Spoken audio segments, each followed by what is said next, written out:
Hi everyone! In this video, we're gonna talk about a very special verse sa aking buhay.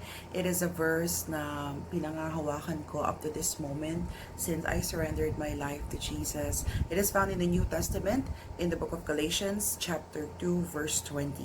It says there, I have been crucified with Christ, and I no longer live, but Christ lives in me.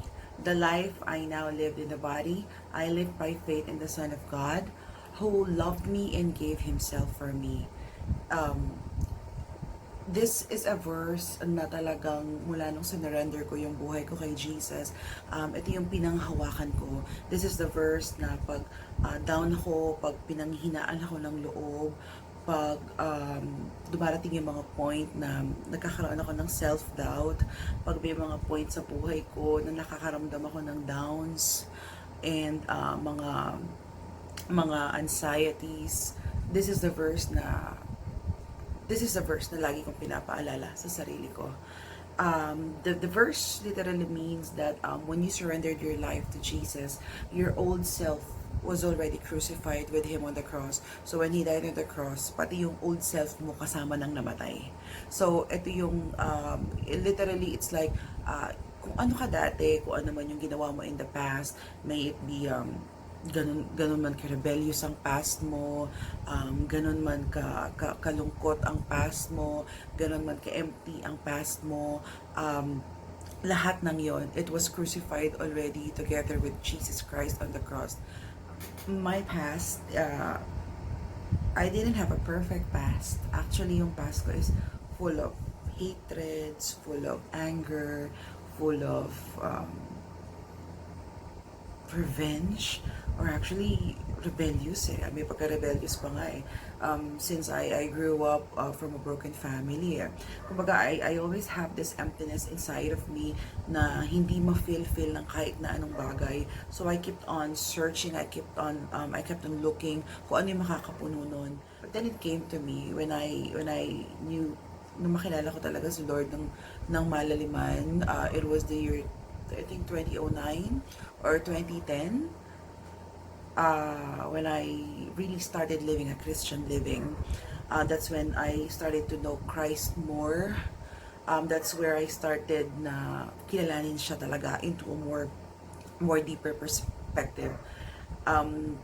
This verse also means literally dying to yourself, na since your old self was gone and dead, but crucified already with the cross, it means kasama na din doon yung lahat, yung mga old habits mo, yung mga old bad attitudes mo.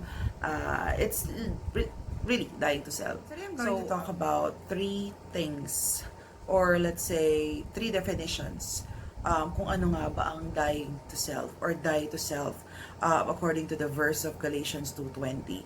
So without further ado, let's get started. Number 1, living a Christ-centered life. Meaning, hindi na natin inuuna yung mga pansarili nating desire sa buhay natin. Instead, we always think about others first, kung paano tayo tutulong sa iba, makakatulong ba to sa kanila pag ginawa natin ito, or mag-glorify ba natin si Jesus when we do these things, or marereflect ba natin si Jesus when we do these things or that thing. It's literally living a Christ-centered life. For example, before, mainitin yung ulo ko, madali ang uminit yung ulo ko, konting bagay lang, I tend to shout, I tend to get irritated right away. But if you're going to live a Christ-centered life, medyo mag-iisip ka, magagalit ba ako kagad? Or kailangan ba talagang magalit ako? Or kailangan ko ba talagang mainis sa bagay na ito? Or does it really help na magkaroon ako ng grudge sa isang bagay na ito? Darating ka sa point na you're going to think first before you act. Bago ka mag-release ng statement, mauuna yung iisipin mo muna, makakasakit ba ako?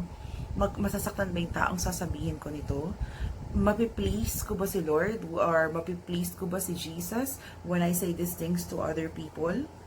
So it's a long process. I did not say that it's an easy process, pero once na nasimulan mo na siya, or once na inisip mo muna ang isang bagay before opening your mouth or before saying some things, that's where you will see the changes. Makikita mo yung difference nung mabilis ka mag-response or yung pag-iisipan mo muna ang isang bagay before you respond to something. It's how you respond, actually. It's how you respond.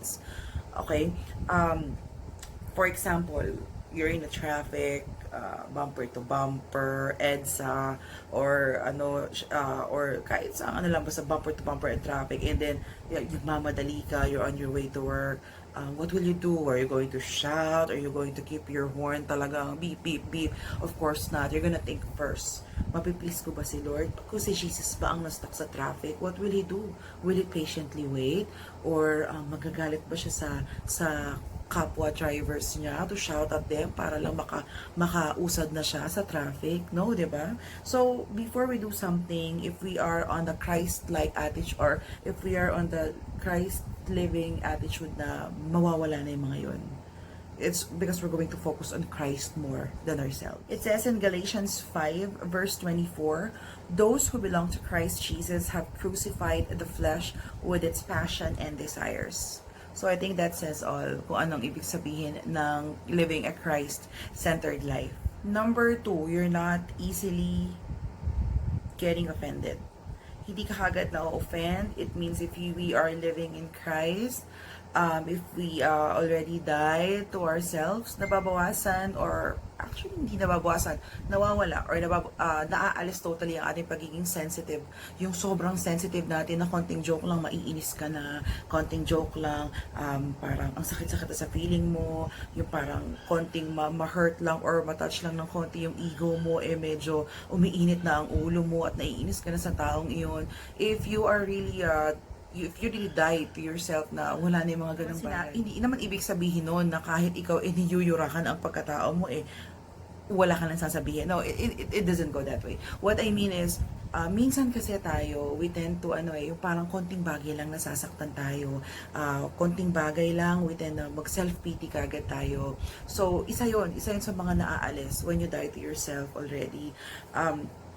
Hindi na nangingibabaw sa atin yung ating mga pride and our egos, kasi mas nangingibabaw na sa atin yung love and understanding natin sa ibang tao, especially if that person is one of your church mate or is also a Christian, no?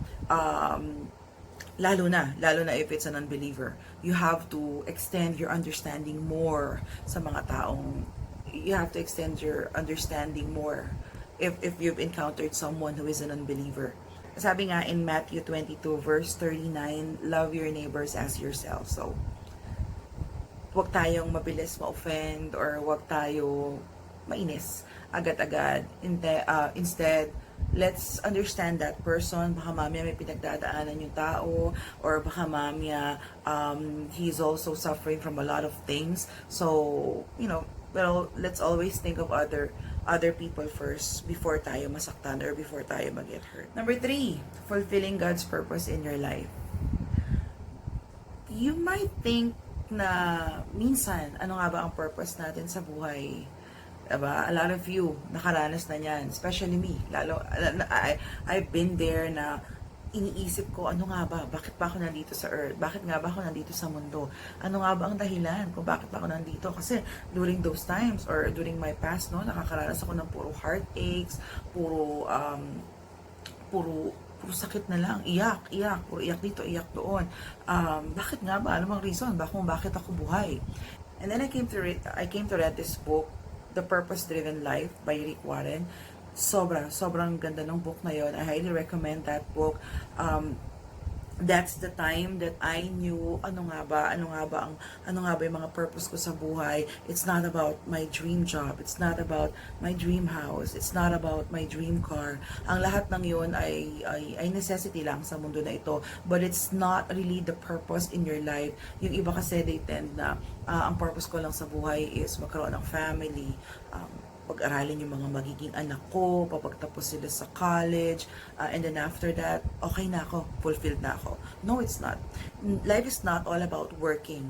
Life is not about yung trabaho ka lang ng trabaho all the days of your lives. I did not say not to work, but I did say hindi lahat ng araw sa buhay mo is you're just going to spend your life working hard to to achieve this, work hard to do this, work hard to travel. It's not about that. Life is something that God gave us for us to enjoy. Ano nga ba yung mga purpose natin sa buhay? Based on that book that I've read, there are there are 5 purposes actually nung binasa ko yung book na yun. But one thing that I remember is one of your purpose in life is to worship and to love God. For God created us to worship Him. God created us to love Him. Hindi tayo kinreate ni Lord para magtrabaho lang araw-araw. Hindi tayo kinreate ni Lord para asikasuhin lang natin yung mga careers natin in life. Then after that, what? Diba? Hindi ko sinasabing wag tayo magtrabaho or wag tayong magkaroon ng mga dreams sa buhay natin. I mean, it's okay to dream, it's okay to have plans in life, but what I mean is, one of the main purposes kung bakit tayo buhay or bakit tayo buhay is to worship God. And worship is not just anything that you do every Sunday. Worship is something that you do as a lifestyle. It's not just a 2-hour or like a 1-hour event every Sunday sa church, kundi it's something that you have to live every single day of your life. May you be like cooking, may you be working. You can worship while working, or you can worship while cooking. So hindi lang siya every Sunday. You can worship God every minute of your life by the things that you do. You can worship God by reading a book. You can worship God by playing the piano. You can worship God by singing. Kahit nasan ka man, may you be in your room, kahit nasa CR ka, naliligo, you can always worship God. So that is one of your purposes in life, to worship and to love God. One purpose na nabasa ko rin doon is to disciple and to save souls. Yung salvation na meron tayo ngayon, hindi naman siguro natin gustong sarilinin lang. We Christians should also help other people to know about the gospel. Yung salvation na meron ka ngayon, share mo naman sa iba, di ba? So, that person will also be saved. Hindi yung tayo lang na mga Kristiyano ang makakaranas ng salvation, kung hindi the other unbelievers as well. So, we have to save souls. That is one of our purposes in life, to spread the gospel, disciple other people, save souls. By the time comes na, actually I was imagining na, by the time comes na, dumating yung point na makaharap natin si Jesus, and Jesus will ask, what did you do for me, anak? Doon, parang mapapaisip ka na, oh Lord, I did this, I did that for you, I did this for you. Ang sarap ng feeling, pag alam mo marami kang nagawa para kay Lord, para kay Jesus. It's for the advancement of the kingdom. So that is one of your purposes as well. So life is not about fulfilling material things lang. Hindi yung pag may latest gadget, kailangan meron ka, or sabay sa uso, sikat yung ganito, sikat yung ganyan, let's do this, let's do that. I mean, it's not bad having those things, but wag natin paikutin yung buhay natin on those things. Okay? It's okay to have the latest gadget, it's okay to have the latest trend, pero hindi dapat doon umiikot ang mundo natin. Hindi laging doon. Okay? Gawin natin yung mga purposes natin sa buhay natin. It's because once we fulfilled that purpose in our life, we're gonna learn how to be contented in life as well. So, being contented is another topic, so I'll talk about that sa aking future videos. But yeah, you'll have contentment in life as well. So worship God, love God, disciple, save souls, love others as well. That's the fulfillment. Kumbaga, that's your purpose in life, especially yung pagtulong. Sabi nga sa Bible, di ba, it says there that there are 2 commandments lang talaga na we need to do. One is to love God and to love your neighbor, other people, and that fulfills the law of that fulfills the commandments. And there you have it. Thank you so much for watching the video till the end. I hope may natutunan po kayo, and I pray that this will not be the first and the last time that you're gonna watch my videos. Please like this video and give this video a thumbs up, and subscribe to my channel as well. Thank you so much for watching until the end. And I think, like suggestions or anything that you would like to ask, just feel free to send me a message, and pwede natin pag-usapan yan. So thank you so much, and I hope to see you on my next video. Bye!